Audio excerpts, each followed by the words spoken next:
అందరికీ welcome to Mouni life vlogs. So ఈరోజు అయితే వన్ మోర్ బేబీ రెసిపీతోనైతే వచ్చేసినాను అనమాట. సో ఈరోజు ఏంటంటే పెసరపప్పుతో అయితే బేబీకి ప్యాన్ కేక్స్ లాగా అయితే ప్రిపేర్ చేస్తున్నా. సో ప్యాన్ కేక్స్ అంటే పెసరట్టు అనుకోవచ్చు, వాళ్ళకి చిన్న చిన్నగా వేస్తాం కాబట్టి ప్యాన్ కేక్స్ అన్ని అంటున్నాను అనమాట.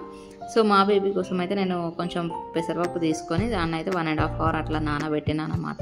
అండ్ దాని తర్వాత దాన్ని మంచిగా గ్రైండ్ చేసుకోవాలి. మనము దోశ పిండి ఎట్లా గ్రైండ్ చేసుకుంటామో అలా. సో అల్లము, పచ్చిమిర్చి, ఇంకా జీలకర్ర, ఇంకా ఇవన్నీ అంటే 1 year అబోవ్ ఉన్న బేబీస్కి అయితే యాడ్ చేయండి. 1 year బిలో ఉన్న బేబీస్కి అయితే మీరు స్కిప్ చేసేయచ్చు. సో 1 year అబోవ్ ఉన్న బేబీస్ ఏంటంటే కారం ఉన్నా ఏమున్నా తినగలుగుతారు, కొంచెం స్పైసీగా అయితే తింటారు అనమాట. కానీ 1.5 year బిలో బేబీస్ అయితే తినలేరు. సో వాళ్ళ కోసం అనేసి ఇవన్నీ స్కిప్ చేసేయండి. సో నేనైతే మా చిట్టలకి ఏ రెసిపీ చేసి పెట్టినా గిట తను చాలా మంచిగా తింటుంది.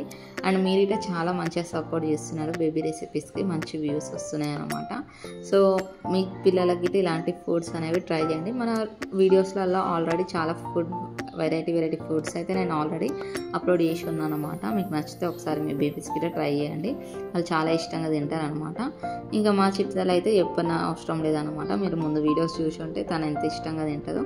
ఇక తన కోసం తనంత మంచిగా తింటుంది కాబట్టి నేను కొత్త ఐటమ్స్ తనకి చేసి పెడదాం అనేసి అయితే అనిపిస్తూ ఉంటుంది. సో అందుకని నేనైతే ఏదో ఒక ట్రై చేస్తూనే ఉంటాను. ఒకటి అయిపోగానే ఇంకేం చేయాలనేసి ఆలోచన వస్తూనే ఉంటుంది అన్నమాట. మా బేబీ కోసం ఏమన్నా ట్రై చేద్దాం అనేసి. సో పెసరట్లు అయితే చాలా మంచిగా వస్తున్నాయి అనమాట. పెసరట్టు అనేసి అనవచ్చు, లేకపోతే మా చిట్టతల్లి కోసం చిన్నగా చేస్తున్నాయి కాబట్టి ప్యాన్ కేక్స్ అన్నాను అనమాట నేనైతే. సో మీరు గిట్ట మీ చిన్నపిల్లలు ఉంటే ఇట్లా ట్రై చేయండి. చిన్నపిల్లలు అనేసి కాదు, పెద్దవాళ్ళకి గిట్ట పెట్టవచ్చు, చాలా హెల్దీ కదా.